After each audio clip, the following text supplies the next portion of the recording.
Aujourd'hui, on va parler du phénomène oui, il a changé, oui, il va changer après le mariage.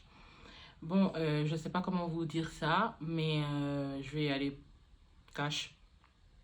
Personne ne change personne. Aucun homme ne va venir dans un mariage changer pour vous. On ne change que quand on en ressent personnellement le besoin. Et il n'y a que le Saint-Esprit qui change véritablement les gens. Et encore, le Saint-Esprit ne vous changera que si vous avez décidé de vous laisser transformer. Voilà. Donc c'est une erreur pour une femme de se dire, j'ai remarqué que cet homme-là a dit qu'il ne voulait pas d'enfant. J'ai remarqué que cet homme-là a dit qu'il voulait que ses repas soient frais tous les jours. J'ai remarqué que cet homme-là a dit que lui n'aimait pas trop tout ce qui est rangement et tout. Mais dans le mariage, il va le changer. Donc je vais mettre ça de côté et puis je vais aller me marier avec lui. Il y a des sujets trop importants que vous ne pouvez pas mettre de côté. Quand un homme vous dit qu'il ne veut pas avoir d'enfant, c'est qu'il ne veut pas avoir d'enfant. Donc, éventuellement, oui, ça pourrait changer, mais on ne se marie pas en espérant que ça change, parce que si ça ne change pas, on est bloqué. Je pense que la période du cheminement, la période des fiançailles est la meilleure période pour parler vraiment de tout.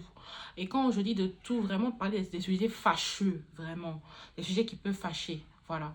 Et être sûr que je suis avec le modèle qui me convient. Parce que cet homme qui ne veut pas d'enfant a un modèle de femme aussi qui ne veut pas d'enfant. Cet homme-là qui veut que ses repas soient faits et qui ne soient pas réchauffés a une femme qui aime faire à manger chaud et servir à son mari. Donc, en fait, finalement, à la fin de la journée, les problèmes qu'on va finir par rencontrer vont être des problèmes, en fait, qui sont dus à une mauvaise communication ou à une non-communication avant le mariage. Et il faut éviter ça. Les histoires de oui également. Oui, j'étais avec lui quand je me mariais, quand on était en train de se draguer, entre guillemets. C'est le gars qui me faisait des petits déjeuners au lit. Enfin, je dis ça comme ça, mais bon, ça peut être autre chose. C'est le gars qui était bien soigné, qui m'invitait au resto, etc. Et aujourd'hui qu'on est mariés, eh ben, je ne suis plus jamais allée au resto. Il ne se lave plus les soirs. Enfin, c'est un exemple. Votre gars là, il n'a pas changé. Il a toujours été comme ça. Il y a des choses que malheureusement les gens font avant le mariage pour être bien vus ou pour se positionner tout simplement. Mais il n'y a que le naturel qui revient au galop comme on dit. Donc ce qui est revenu au galop, ce n'est que son naturel.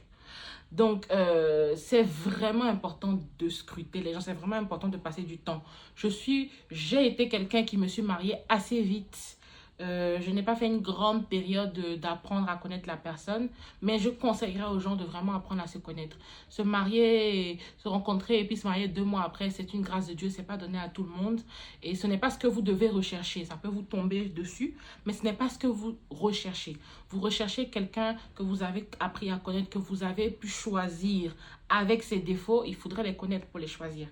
Donc voilà, les hommes ne changent pas après le mariage à cause des femmes parce que vous êtes belle ou parce que vous avez parlé ou ils vous aiment. Non, non, non, non. Ils changent que quand c'est le temps pour ça, quand ils mûrissent suffisamment, quand le Saint-Esprit a décidé que. Et les hommes ne changent pas après s'être mariés. Ils ont toujours été comme ça. Vous avez soit fermé les yeux sur ce qui était évident ou bien il a joué un rôle en fait, tout simplement. Donc voilà pour aujourd'hui, j'espère que ça pourra aider quelqu'un et je prie que pour toutes les femmes qui sont dans cette situation-là, que vraiment le Seigneur puisse vous donner la patience de venir rattraper en fait ce qui n'a pas pu être fait après parce que c'est rattrapable, tout est rattrapable avec le Saint-Esprit, avec Jésus.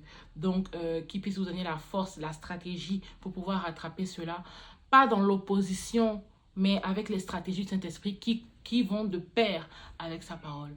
Que Dieu vous bénisse et on se dit à bientôt.